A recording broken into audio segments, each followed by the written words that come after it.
What's up everyone? So we're gonna go through a PAILs and rails and couch stretch. So you're gonna need 2 dowels. We're gonna work on my left leg. So you're gonna make sure you have something you can push your back foot against. It's important. Okay, so we're gonna get into a range you can get without having any pains. So we will be holding this. So for me, in this case, I feel the nice stretch in this position. So you can play around and find where is that position you feel the restricted. So we're gonna hold this passive stretch for 2 minutes. So we're working, by the way, on this tissue here, on your hip flexors, okay? So after 2 minutes of passive stretch, you're making sure your hips are square and you're not kind of like twisting weirdly. However, you can play around with where you're positioning the angle in your hips. Okay, so 2 minutes past, we're gonna work on your PAILs. So in this exercise, the PAILs is going to be driving this knee kind of down and forwards.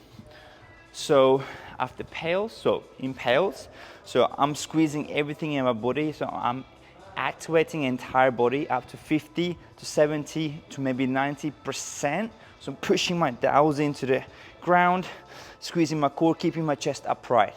Rails is going to be pushing your back foot into the wall surface, where are you positioning it?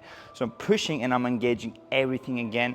So I'm using my glutes to kind of push into the wall, and as I'm pushing, I'm trying to get deeper into the stretch actively, okay?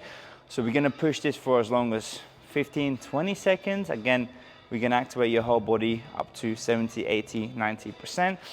After rails, we're gonna relax. We're gonna hold this for another 20 to 30, maybe 45 seconds. And we're gonna repeat the same sequence with PAILs, pushing your knee kind of forward, so you're trying to push forwards, but it's not moving anywhere.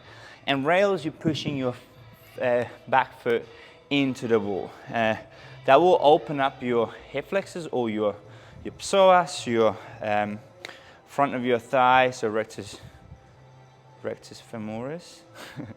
And yeah, so make sure there's no pain and make sure you work within the ranges you have at this moment. And hopefully this helps. Honestly, afterwards, do some cards in your hips, and you should gain some up to like 10 to 15% of new range of motion in that particular tissue. If you got any questions, comment below, like. Don't forget to subscribe my channel and keep the notifications button on so you don't miss any of the valuable drills, ideas I share it. Peace out.